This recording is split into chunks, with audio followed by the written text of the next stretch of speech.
Welcome back to നമ്മുടെ പുതിയൊരു വീഡിയോയിലേക്ക് എല്ലാവർക്കും സ്വാഗതം. അപ്പോൾ ഇന്ന് ഞാൻ എൻ്റെ വീട്ടിൽ പോവുകയാണ്. തിരുവോണം കഴിഞ്ഞിട്ടുള്ള പിറ്റേ ദിവസം ഞാൻ എൻ്റെ വീട്ടിലേക്ക് പോവുകയാണ്. എൻ്റെ വീട്ടിലേക്ക് പോകുകയെന്ന് വെച്ചിട്ടുണ്ടെങ്കിൽ എനിക്ക് ഏറ്റവും ഇഷ്ടമുള്ളൊരു കാര്യമാണ്. കാരണം വെച്ചാൽ എല്ലാവർക്കും ഇഷ്ടമുള്ളൊരു കാര്യമാണ് കല്യാണം കഴിഞ്ഞ പെൺകുട്ടികൾക്കൊക്കെ. കാരണം ഞാൻ എന്ന് വെച്ചിട്ടുണ്ടെങ്കിൽ കുറേ കാലത്തിന് ശേഷമാണ് എൻ്റെ വീട്ടിലേക്ക് പോകുന്നത്. അപ്പോൾ ഞങ്ങൾ കൊടുങ്ങല്ലൂർ എത്തിയപ്പോൾ ഭക്ഷണം കഴിച്ചു, ചായ കുടിച്ചില്ലായിരുന്നു. അപ്പോൾ അത് കഴിച്ചു. മസാല ദോശയും ഇടിയപ്പൊക്കെയാണ് കഴിച്ചത്. അങ്ങനെ പിന്നെയും ഞങ്ങൾ യാത്ര തുടങ്ങി. ഇപ്പോൾ നബിദിനത്തിൻ്റെതായതുകൊണ്ട് ഹോട്ടലൊക്കെ കുറച്ച് കുറവായിരുന്നു. പിന്നെ അതിൻ്റെയൊക്കെ ഘോഷയാത്രയും ബ്ലോക്കും അതൊക്കെ ഉണ്ടായിരുന്നു. പിന്നെ ഹൈവേൻ്റെ പണി എടുക്കുന്നതുകൊണ്ട് അതിൻ്റെ ഇതും ഉണ്ടായിരുന്നു.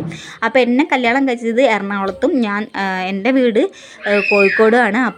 അപ്പം എനിക്ക് എപ്പോഴും പോകാൻ പറ്റില്ല. അപ്പം ഞാൻ ഏട്ടന് ലീവ് എടുക്കാൻ പറ്റാത്തതുകൊണ്ട് ഇവളെയും കൊണ്ട് ട്രെയിനിലൊന്നും പോകാൻ എനിക്ക് ഭയങ്കര ബുദ്ധിമുട്ടായതുകൊണ്ട് ഞാൻ അങ്ങനെ എപ്പോഴും പോലെ നമ്മൾ ലീവിനൊക്കെ വരുന്നില്ല, പഠിക്കാനും ജോലിക്കൊക്കെ പോയ കുട്ടികൾ. അപ്പം ഒരു 6 മാസം കഴിഞ്ഞിട്ടൊക്കെ ഞാൻ പോകാറുള്ളൂ. പിന്നെ ആ ഒരു ഭാരതപ്പുഴയിനടുത്തുള്ള പാലല്ല എനിക്ക് ഭയങ്കര ഇഷ്ടമായിട്ടോ, അതുകൊണ്ട് ഞാൻ ആ ഒരു വീഡിയോ എടുത്തത്. അപ്പം ഞാൻ കഴിക്കാൻ വേണ്ടി അപ്പോൾ അതൊക്കെ കഴിച്ചു. അപ്പോൾ അതേ നല്ല ബ്ലോക്കും പൊടിയൊക്കെ ഉണ്ട്. നല്ല മറ്റേ ഹൈവേൻ്റെ പണിയൊക്കെ എടുക്കുന്നുണ്ട്. ഹൈവേൻ്റെ പണി പൂർത്തിയായി കഴിഞ്ഞിട്ട് നമുക്ക് പെട്ടെന്ന് വീട്ടിലേക്ക് എത്താം, അധികം ടൈം എടുക്കില്ല എന്നാണ് ചേട്ടൻ പറഞ്ഞത്. അപ്പോൾ ഈ ഒരു ചിപ്സ് അവൾക്ക് താഴത്തെ ഞങ്ങളെ ബേക്കറിലെ ചേട്ടൻ വെറുതെ കൊടുത്തതാണ്. ഒരു 100 രൂപ ചിപ്സ് മേടിച്ചു, പക്ഷേ അവൾക്ക് ഒരെണ്ണം ഫ്രീ ആയിട്ട് വെറുതെ കൊടുത്തു. എന്തോ ആ ചേട്ടന് ഭയങ്കര ഇഷ്ടമാണ് ഇവളെ. അപ്പോൾ അതേ ഞാൻ വീടെത്താനായപ്പോൾ അവളെ ഡ്രസ്സൊക്കെ ഇടിയിപ്പിച്ച് കഴിഞ്ഞു. അതിൻ്റെ ഇടയ്ക്ക് വീട്ടിൽ നിന്ന് തന്നെ വിളിച്ചുകൊണ്ടിരിക്കുന്നുണ്ട്. അപ്പോൾ ഈ ഒരു സിറ്റി എൻ്റെ ഞാൻ പഠിച്ച സ്കൂളുണ്ട് ഇതിൻ്റെ മേലെ കാണാൻ പറ്റത്തില്ല. അപ്പോൾ ആ ഒരു ടൗണിൽ ബേക്കറിയൊക്കെ വന്നിരുന്നു. ഏട്ടൻ്റെ കാർ അവിടെ നിൽക്കുന്നുണ്ട്. ഏട്ടൻ കൂട്ടുകാരനോട് സംസാരിച്ച് അവിടെ നിൽക്കുന്നുണ്ട്. അങ്ങനെ അതേ ഫുഡ് കഴിക്കാൻ വേണ്ടി വീട്ടിലേക്ക് വന്നു. ഞങ്ങൾ 6 മണിക്ക് ഇറങ്ങിയിട്ട് 2:30 വീട്ടിലെത്തുമ്പോൾ അതിൻ്റെ ഇടയ്ക്ക് ഒന്ന് തിരിച്ചു പോകേണ്ടി വന്നു. കാരണം ഓണക്കോടി എടുക്കാൻ മറന്നുപോയി. അപ്പം അങ്ങനെ അതെടുക്കാൻ വേണ്ടി കൊടുങ്ങല്ലൂർ എത്താനാകുന്നതിൻ്റെ ഇടയ്ക്ക് ഒന്ന് തിരിച്ചു പോയായിരുന്നു. അതെടുത്തിട്ട് അതാണ് ഇപ്പോൾ ഇത്രയും ടൈം വൈകിയത്.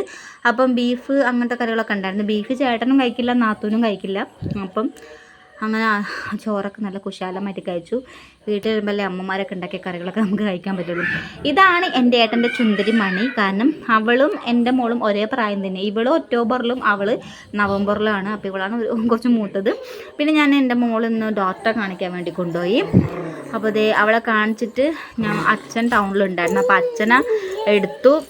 അങ്ങനെ അച്ഛനൊക്കെ പിക്ക് ചെയ്തു. ഞങ്ങൾ അച്ഛനെ പിക്ക് ചെയ്തു. അങ്ങനെ നേരെ വീട്ടിലേക്ക് പോയി. അപ്പോൾ കുറച്ച് അവൾക്ക് ചെറിയൊരു ചുമ ഉണ്ടായിരുന്നു. അപ്പം കുഞ്ഞുനാൾ അവൾ ജനിച്ചപ്പോൾ ഇവിടെ ആയിരുന്നല്ലോ. അപ്പോൾ ഈ ഡോക്ടറെ കാണിച്ചുകൊണ്ടിരുന്നു. അപ്പോൾ ജസ്റ്റ് ആ ഡോക്ടറൊക്കെ കാണിച്ചു, മെഡിസിൻ മേടിച്ചു.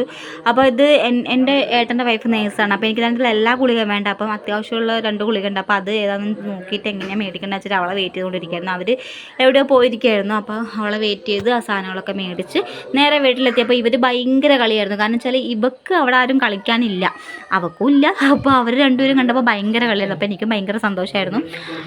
അപ്പോൾ അപ്പം അപ്പുറത്ത് ഇപ്പം അവർ കളിക്കേണ്ട ശബ്ദമൊക്കെ ഉണ്ട്. അപ്പോൾ ഇതൊക്കെയാണ് എൻ്റെ വിശേഷം. ബാക്കി വിശേഷമൊക്കെ ഉണ്ട്, നാളെ കാണാം. അപ്പം ഇന്നിവിടെ ഇത്രയേ ഉള്ളൂ.